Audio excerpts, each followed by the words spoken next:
할렐루야. 죽음을 이기시고 부활하신 예수님을 찬양합니다. 무덤에서 생명의 부활로 다시 사신 예수님께서 여러분의 삶과 가정에 크신 은혜와 평강 주시기를 축복합니다. 부활의 믿음과 신앙을 가지고 죄악된 세상에서 구별된 하나님의 사람으로 살고 있는 여러분 모두를 다시 한번 축복합니다. 부활하신 예수님이 나의 주님이 되시고 그분을 통해 내가 죄 사함과 구원의 은총을 받았다는 사실이 믿어지기 바랍니다. 할렐루야. 여러분, 부활하신 예수님을 만난 사람마다 삶의 새로운 반전을 이루었습니다. 새로운 삶의 변화를 경험했다는 사실이지요. 대표적인 사람을 한 사람 뽑으라면 사도 바울을 이야기할 수 있습니다. 신약 성경 반을 기록한 사도 바울은 처음부터 예수 믿었던 사람이 아닙니다. 예수 믿는 사람이 너무 싫어서 잡아다가 옥에 가두고 핍박하는 일에 앞장섰던 사람이었지요. 그런데 그가 다메섹 도상에서 부활하신 예수님을 만나고 나서는 그의 인생에 놀라운 반전을 이룹니다. 그리고 그렇게 싫어하고 미워했던 예수 그리스도를 증거하는 증인의 삶을 살지요. 그것도 이방인들을 향한 전도자로 일생을 삽니다. 부활하신 예수님을 만난 결과였다는 사실이지요. 아마도 바울이 예수님을 만나지 못했다면, 부활하신 주님을 경험하지 못했다면 그는 일생을 예수 믿는 사람들을 시기하고 질투하고 미워하면서 그렇게 살다가 인생을 끝냈을지 모릅니다. 하지만 분명한 사실은 그가 부활하신 예수님을 만났기 때문에 부활의 증인이 될 수 있었고, 또한 고린도 교회를 향하여서 부활의 확실함을 선포할 수 있었다고 믿습니다. 고린도전서 15장을 우리는 부활의 장이라고 말합니다. 1절에서부터 58절에 이르기까지 예수님의 부활에 관한 말씀을 아주 생동감 있게, 또한 자신의 삶의 경험을 비추어가면서 증거하고 있는 것을 보게 됩니다. 고린도전서 15장을 보면은 예수님의 부활에 대한 것을 이야기하면서 만일 죽은 자의 부활이 없다면, 만일이라고 하는 단어를 7번이나 사용하면서 부활은 거짓된 것도 아니고 꾸며낸 이야기도 아니고 진리임을, 사실임을 소개하고 있다는 것이지요. 만일 죽은 자의 부활이 없다면 그리스도도 다시 사시지 못했을 것입니다. 또한 죽은 자의 부활이 없다면 복음을 전파하는 것도 헛된 것일 겁니다. 만일 죽은 자의 부활이 없다면 믿음도 헛되고 복음을 전하는 우리는 다 거짓 증인일 것입니다. 여전히 죄 가운데 있을 것이고 주 안에서 죽은 자들 멸망했을 겁니다. 또한 믿는 자는 가장 세상에서 불쌍한 자가 될 것입니다. 그런데 고린도전서 15장 20절을 보면 이렇게 7가지의 만일을 이야기하면서 20절은 그러나라고 하는 반전의 메시지를 선포합니다. 그러나 이제 그리스도께서 죽은 자 가운데서 다시 살아나사 잠자는 자들의 첫 열매가 되셨다고, 부활의 첫 열매가 되셨다는 사실을 사도 바울은 힘있게 선포하고 있습니다. 사도 바울이 만나고 경험했던 부활하신 예수님을 오늘을 살아가는 우리도 만나고 경험해야 될 줄로 믿습니다. 부활의 신앙을 가지고 살아갈 때 우리는 죄악된 세상에서도 당당한 하나님의 자녀로 승리하는 삶의 주인공이 되리라고 믿습니다. 지금 유럽 국가 가운데 코로나19로 말미암아 큰 어려움을 당하는 이탈리아를 아마 여러분 아실 겁니다.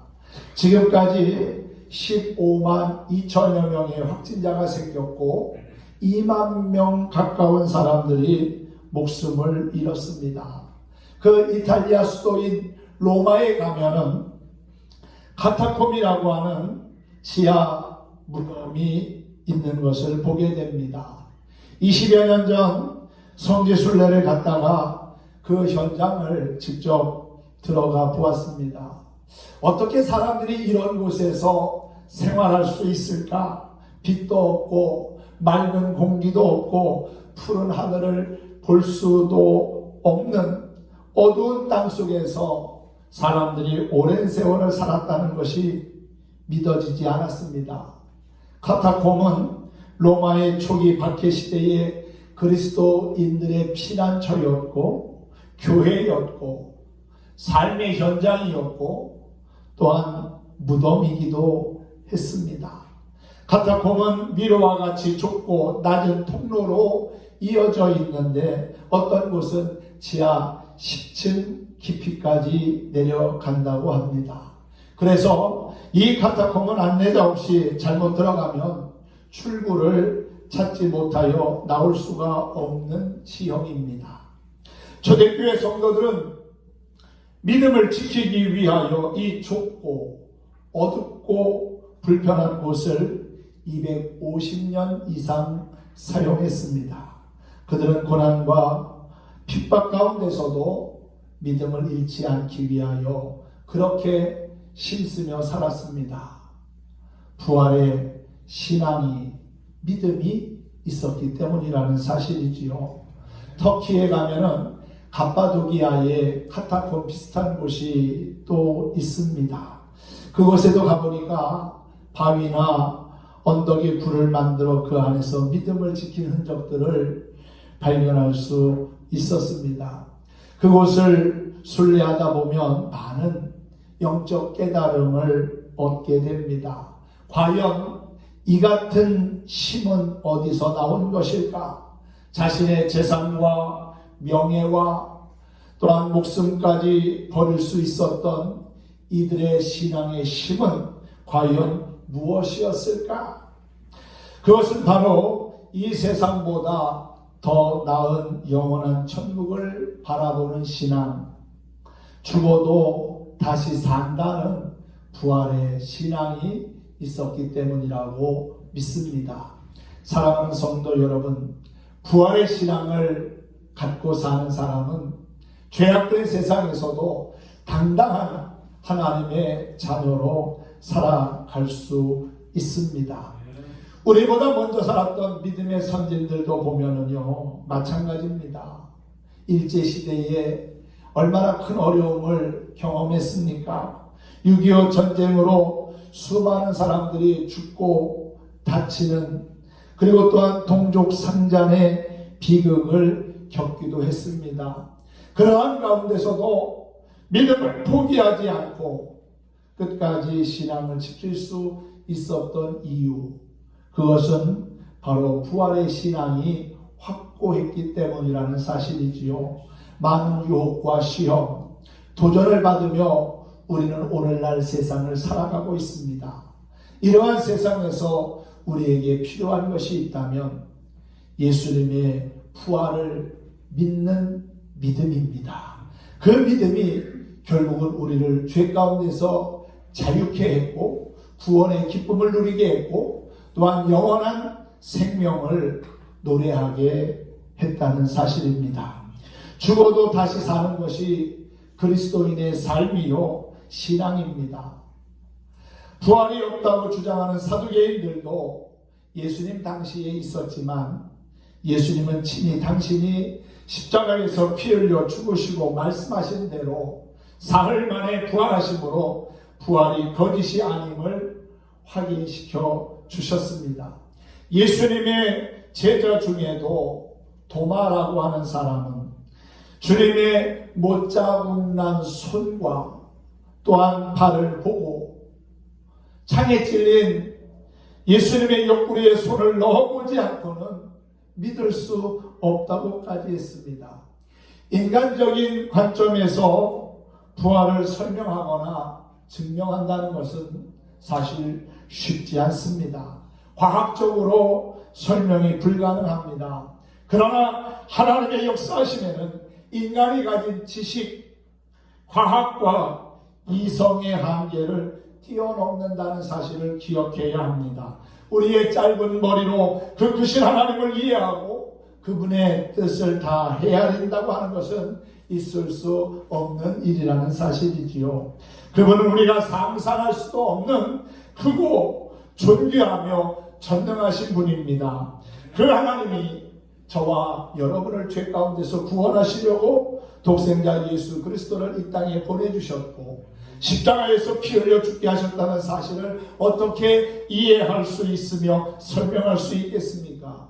이것은 이해나 설명으로 되는 것이 아니라 믿음으로 되는 겁니다. 할렐루야. 믿으면 알게 되고 믿으면 보이고 믿으면 부활의 역사가 내 삶을 통하여 드러나게 된다는 사실입니다.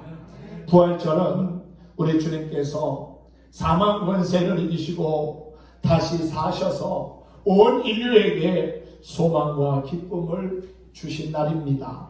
만약에 우리 주님의 부활이 없었다면 온 인류는 죄와 저주와 사단의 지배 아래 신음하며 끊임없는 고통을 지금도 받고 있었을 겁니다.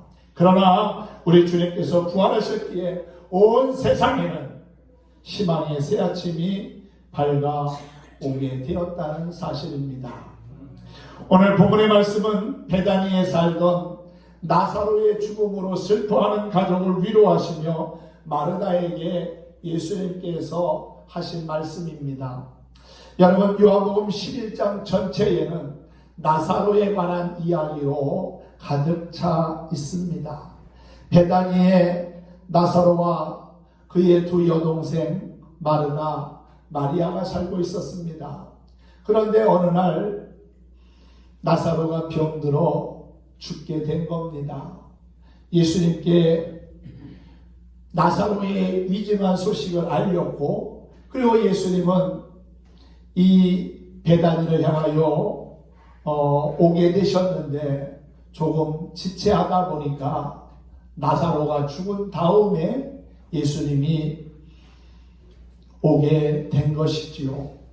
요한복음 11장 17절을 보면 이미 나사로가 무덤에 장사 지낸 지 나흘이 지났다고 그랬습니다. 예수님이 왔을 때 마르다는 안타까운 마음에 주님께서 만약 여기 계셨다면 내 오라버니가 죽지 아니하였을 겁니다 라고 하는 이야기를 하지요. 그러면서 나는 이제라도 주께서 무엇이든지 하나님께 구하는 것을 하나님이 주실 줄 아나이다 라는 말을 합니다. 그러자 예수님은 네 오라비가 다시 살아나리라 하는 말씀을 합니다. 어떻게 보면은 이미 장례를 치르고 사흘이나 지났는데 시신이 썩기 시작했을 터인데 다시 산다고 하는 예수님의 말씀을 사실 이해하기 어려웠을 겁니다. 그래서 마르다는 마지막 날 부활의 때에 내가 다시 살아날 줄을 아나이다 라는 말을 하지요. 그때 예수님이 하신 말씀이 오늘 본문의 말씀입니다. 나는 부활이요 생명이니 나를 믿는 자는 죽어도 살겠고 무릇 살아서 나를 믿는 자는 영원히 죽지 아니하리니 이것을 네가 믿느냐. 할렐루야. 여러분, 신앙은요 아는 게 아닙니다. 단순한 지식을 갖는 것이 믿음 생활이 아닙니다. 진정한 믿음의 삶은 예수님이 나를 위하여 죽으셨다가 부활하셨다는 사실을 믿는 겁니다. 아는 것은 오래가지 못합니다. 금방 잊어먹을 수도 있습니다. 우리의 신앙은 아는 신앙이 아닌 믿는 신앙이 되어야 할 줄로 믿습니다. 마르다는 예수님과 대화하면서 아나이다, 아나이다라고 하는 이야기를 22절에서 24절에서 계속 말합니다. 그런데 예수님은 아느냐라고 묻지 아니하시고 믿느냐라고 그렇게 물으셨어요. 사랑하는 성도 여러분, 우리의 신앙이 단순한 지식을 쌓는 신앙이 아닌 예수 그리스도가 나의 구주로 믿어지고 나의 하나님으로 믿어지는 은혜가 있기를 간절히 소망합니다. 예수님은 부활이요 생명 그 자체이십니다. 그래서 누구든지 그분을 믿으면 죽어도 살겠고 영원히 죽지 않는다는 사실이지요. 부활의 신앙을 갖고 사는 사람은 담대합니다. 두렵지 않습니다. 시험이 오고 삶의 문제가 터져도 걱정이 되지 않습니다. 인생의 답을 가지고 계신 예수님, 부활하신 주님께서 도와주시고 이길 수 있도록 함께 하실 것을 확실하기 때문입니다. 부활을 믿는 자에게는 구원과 영생이 있다는 사실이지요. 부활의 신앙이 나를 살리고 내 가정과 교회, 지역사회를 살리고 이 나라와 민족과 열방을 살릴 줄 믿습니다. 예수님의 부활 사건에는 몇 가지 확실한 증거가 있습니다. 첫째는 무덤이 비어 있다는 겁니다. 무덤 안에는 썩은 시신이 있어야 하는데 시신이 없습니다. 비어 있습니다. 부활의 증거지요. 둘째로 제자들의 삶이 변했다는 겁니다. 예수님의 제자들은 3년 동안 주님을 따라다니면서 많은 것을 보고 경험했습니다. 예수님의 말씀을 들었습니다. 기적의 현장을 봤습니다. 병든 사람이 낫고 물고기 2마리와 보리떡 5개를 가지고 5,000명이 먹고도 남는 기적의 현장을 봤습니다. 풍랑에는 바다 위로 주님께서 걸어오시는 장면도 목격했습니다. 그런데 예수님께서 십자가에 달려 돌아가셨을 때 그들은 어디 있었습니까? 다 뿔뿔이 흩어졌습니다. 예수님의 수제자라고 말했던 베드로 3번이나 예수님을 모른다고 부인하고 맹세하고 저주까지 했습니다. 그런데 부활하신 예수님을 만난 제자들은 달라졌다는 겁니다. 그들의 삶에 놀라운 반전이 일어났다는 것이지요. 두려움과 절망 가운데 있던 그들을 부활하신 예수님이 찾아오셔서 너희에게 평강이 있을지어다. 성령을 받으라.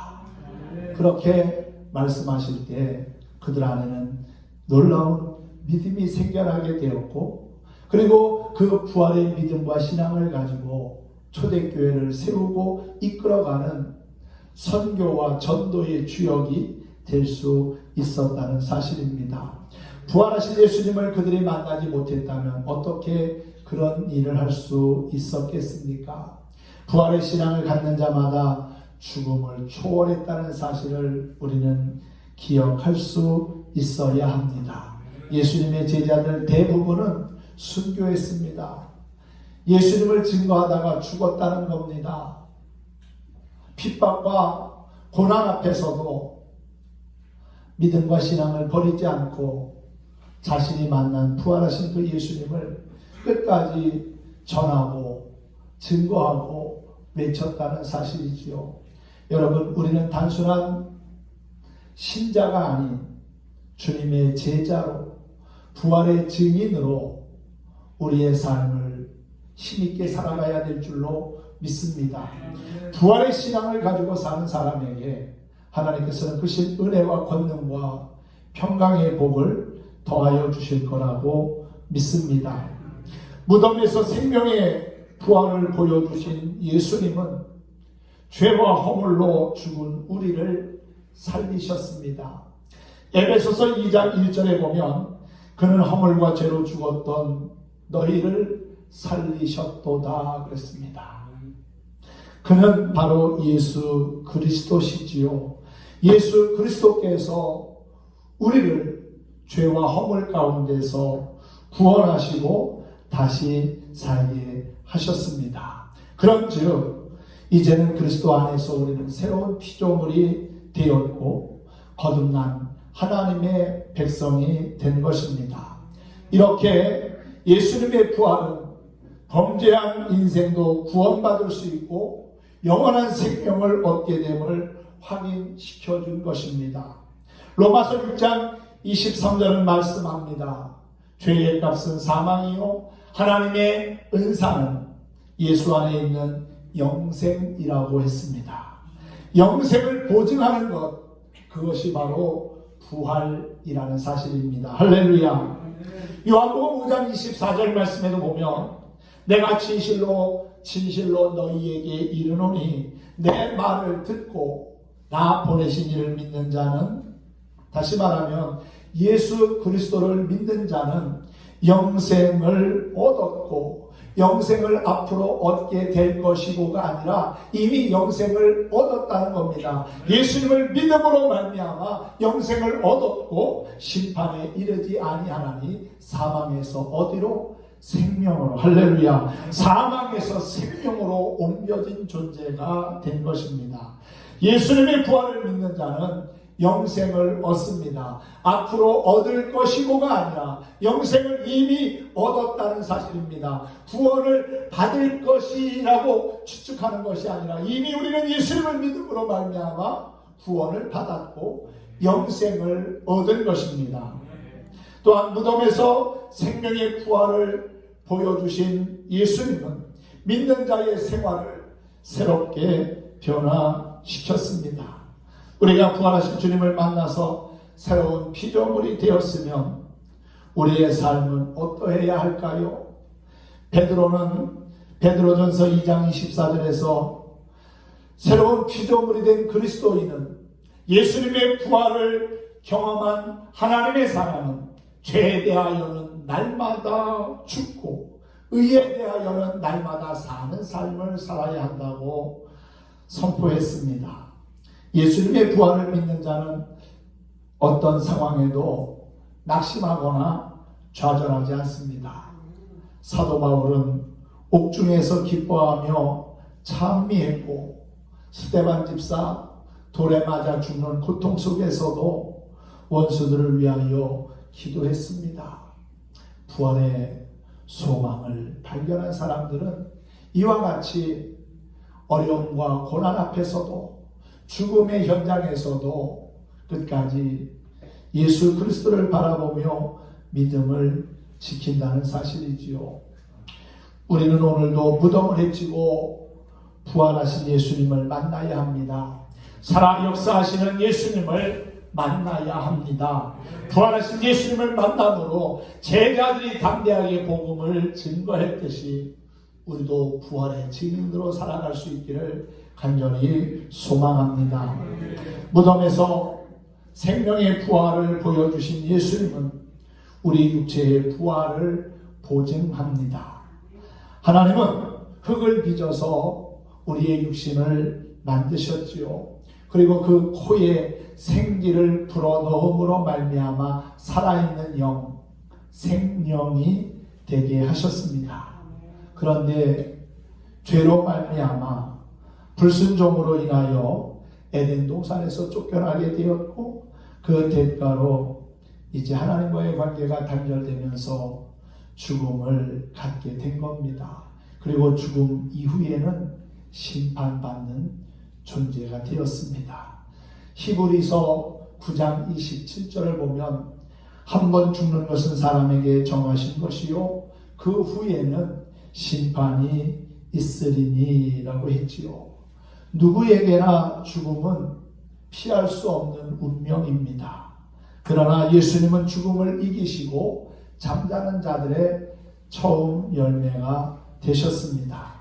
이것은 우리도 주님과 함께 부활하여 영원히 살 것이라는 증거입니다. 고린도전서 15장 51절과 52절은 이렇게 선포합니다. 보라, 내가 너희에게 비밀을 말하노니 우리가 다 잠잘 것이 아니요 마지막 나팔의 순식간에 후련히 다 변화되리니 나팔 소리가 나매 죽은 자들이 썩지 아니할 것으로 다시 살아나고 우리도 변화되리라 그랬습니다. 사랑하는 성도 여러분, 기독교는 죽음의 종교, 무덤의 종교가 아닌 생명의 종교, 부활의 종교입니다. 다른 종교의 교주의 무덤은 아름답고 화려하게 꾸며져 있지만 우리 예수님의 무덤은 비어있는 빈 무덤입니다. 부활하셨다는 증거지요. 요한복음 5장 28절과 29절 말씀에 보면 이를 기이 여기지 말라. 무덤 속에 있는 자가 다 그의 음성을 들을 때가 오나니 선한 일을 행한 자에게는 생명의 부활로, 악한 일을 행한 자는 심판의 부활로 나오리라고 했습니다. 예수님의 부활은 곧 그리스도인의 부활의 약속이요 보증입니다. 부활은 불가사의한 신비지만 우리 그리스도인에게는 가장 큰 소망이고 기쁨이라고 믿습니다. 찬송가 27장 4절 가사에도 보면은 나 이제 생명 있음은 주님의 은혜요 저 사망 권세에 이기니 큰 기쁨 넘치네. 사망 권세를 이기니 부활의 주님을 만나니 내 기쁨이 넘친다고 하는 그 찬송의 고백처럼 우리도 부활하신 주님을 날마다 경험하면서 주님 주시는 기쁨의 삶을 살아가기를 소망합니다. 부활하신 우리 주님이 이 땅에 다시 오실 때까지 견실하며 흔들리지 말고 항상 주의 일에 더욱 힘쓰는 자들이 되십시다. 하나님은 부활을 통해 최고의 역전 드라마를 연출하시는 전능자이십니다. 날마다 우리 모든 성도들이 부활의 신앙을 가지고 승리하기를 소망합니다. 죽음의 권세를 이기시고 잠자는 자들의 첫 열매가 되신 예수님께서 여러분의 삶과 가정에 늘 충만한 은혜와 기쁨 주시기를 간절히 축원합니다. 축복합니다.